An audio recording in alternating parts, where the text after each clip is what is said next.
Mario Dumont. Avec nous en studio, la ministre de la Santé, je devrais dire la nouvelle ministre, oui, c'est encore relativement nouveau, de la Santé, Sonia Bélanger. Bonjour. Bonjour, M. Dumont.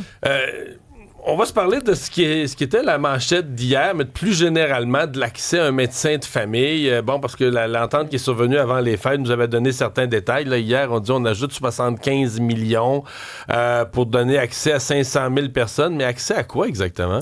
Bien, en fait, c'est 500 000 personnes d'ici le 30 juin, dont 180 000 personnes qu'on appelle vulnérables. C'est-à-dire, c'est des gens qui ont des maladies chroniques. Mais ils n'ont pas accès à un docteur, ces gens-là. Ben non, c'est ça le problème. Et vous savez, au Québec, là, il y a 1,2, 1,3 million de personnes qui n'ont pas accès à un médecin de famille. Et dans les 7 millions qui ont accès à un médecin de famille, bien, très souvent, ils ont de la difficulté à le voir aussi. Alors, c'est beau d'avoir accès, d'être inscrit, mais après ça, il faut le voir quand on a un problème de santé. Là, les 500 000 nouveaux auront accès à quoi? Pas tout à fait à un médecin, auront accès au GAP qui pourrait leur donner accès à un médecin. Oui. Bien, premièrement, là, il y aura 2 types d'inscription. Inscription individuelle à un médecin au sein d'un GMF ou inscription collective, qu'on appelle. Donc, la personne est inscrite, elle a un problème de santé, elle appelle, une évaluation sommaire qui est faite et elle va être acheminée vers le professionnel approprié, médecin, IPS, ça, c'est le GAP. Physio. Oui, mais là, on l'appelle le GAP parce qu'il existe actuellement, mais tout ça va se modifier éventuellement. Je veux quand même juste vous dire, M. Dumont, cette entente-là est survenue 18-19 décembre. Elle a été entérinée à 97 %.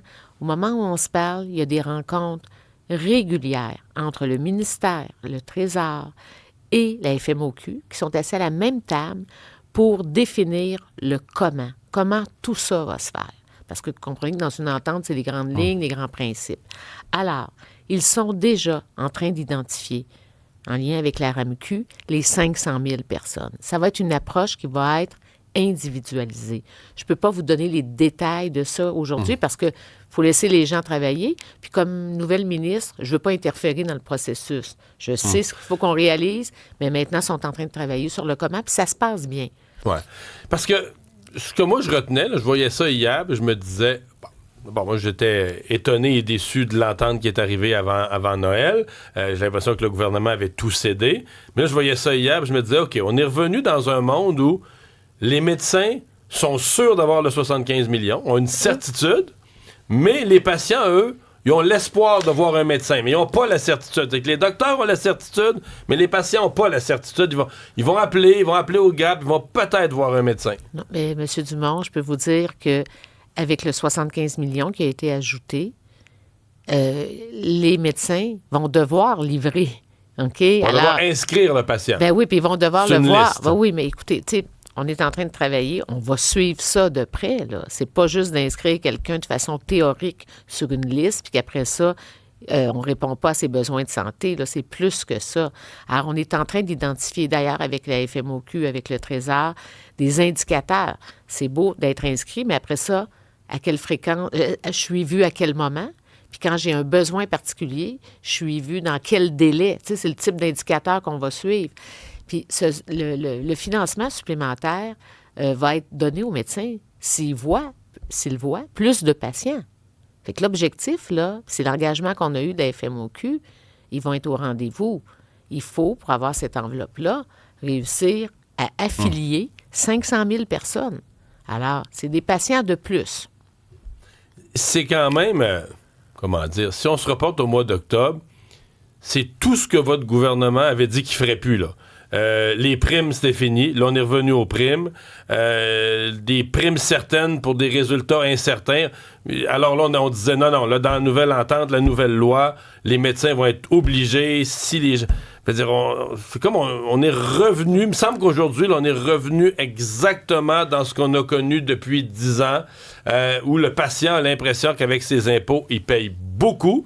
Puis quand il est malade, il n'est pas sûr d'avoir des services. Oui. Il me semble qu'on est revenu... On pensait... Bon, je comprends que ça a amené une confrontation avec les médecins, mais on est revenu où ce qu'on était, là. Mais, vous essayez, je dis pas que vous essayez pas de bonne foi, mais on est revenu à la même place, oui, là. M. Dumont, on n'est pas revenu à la même place. Non, regardez bien. On change le modèle de rémunération là, pour les médecins de famille. Ils vont être dans un modèle de capitation. 50 % de leurs revenus va être en lien avec la capitation. L'autre 50 %, c'est à l'acte, donc, ou en tarif horaire. OK? Alors ça, c'est important. On implante un nouveau modèle de rémunération, donc on conserve ça, là. C'est dans l'entente. Alors, on va de l'avant. On va aussi mettre à jour le modèle GMF et on doit le faire d'ici la mi-avril. C'est pour ça que ce matin, je ne peux pas vous répondre dans tous les détails. Puis je veux laisser les gens travailler, là. Il y a un bon esprit là, de travail à cette table-là. Mme Lise Véraud, là, qui préside aussi cette table-là. Je les laisse travailler, mais je vais suivre ça à chaque semaine avec ma collègue présidente du Conseil du Trésor. L'autre chose, n'oublions pas, là, on a formé des IPS au Québec. Notre objectif, c'était 2000 IPS. Il faut qu'ils prennent plus de place. Ben là, c'est dans les nouvelles ce matin qu'ils peuvent pas? Ben oui, j'ai vu ça en même temps que vous. Ben là, Oui, moi, je suis pas ministre de la Santé. Là, c'est vous qu'il faut que réagissiez. Certainement, j'ai déjà réagi. J'ai demandé c'était quoi les enjeux réglementaires qu'on leur impose. Parce qu'oublions pas une chose, là, moi, je crois beaucoup au modèle IPS. J'y crois.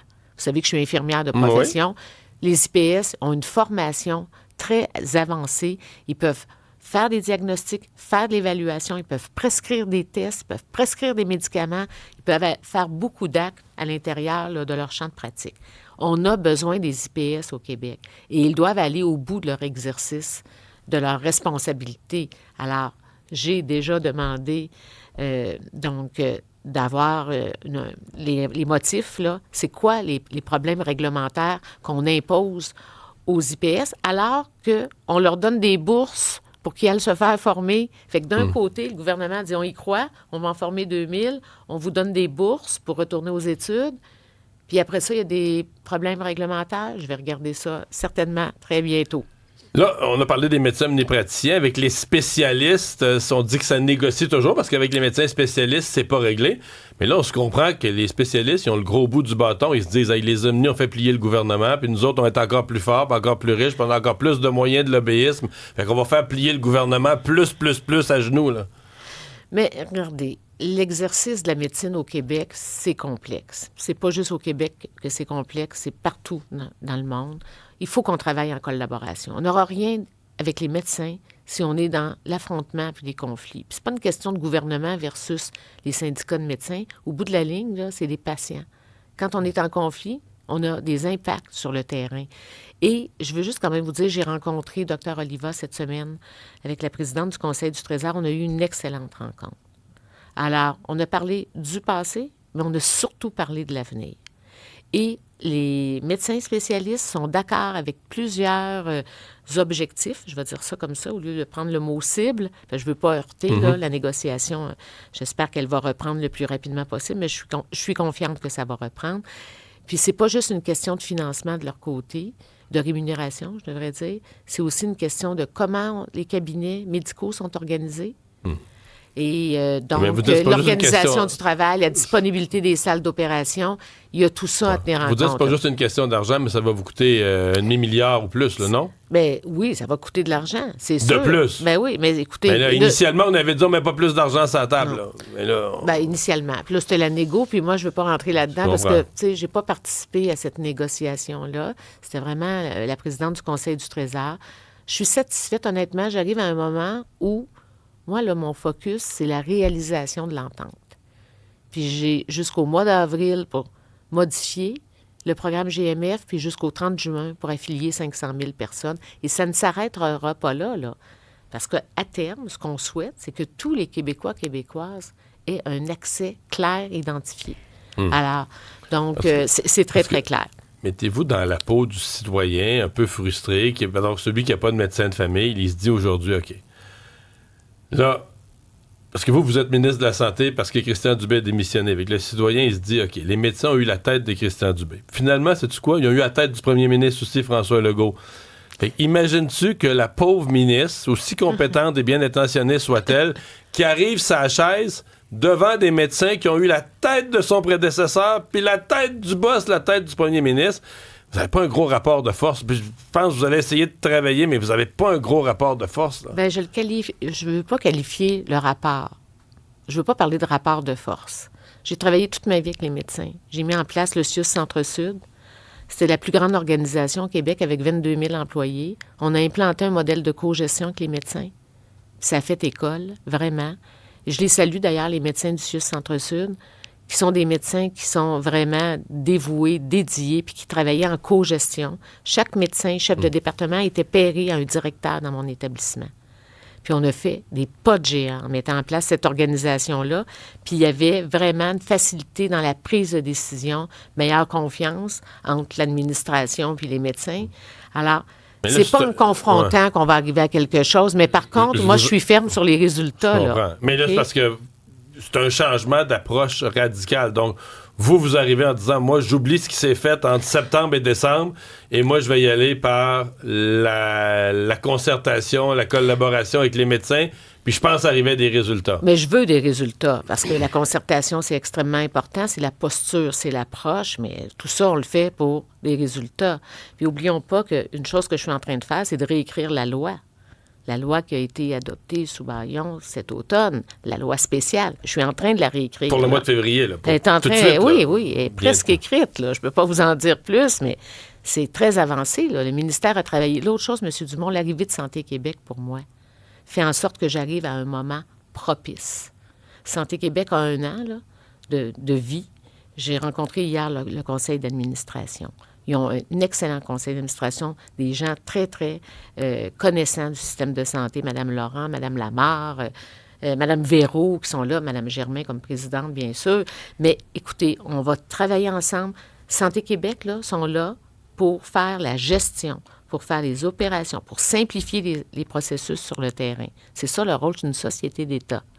Et moi, je vais travailler plus avec le ministère, mais je vais accompagner Santé Québec pour les résultats. On a des questions d'auditeurs, entre autres, par rapport au GAP. Ça revient pas mal. Il y a Jonathan qui dit, est-ce qu'on peut demander au GAP de pouvoir voir un médecin pour plus qu'une problématique? Il dit, par exemple, moi, j'ai un rendez-vous pour renouveler des médicaments, puis après ça, il faut que je prenne un rendez-vous pour ma toux. Mais celle-là, ça revient tellement souvent.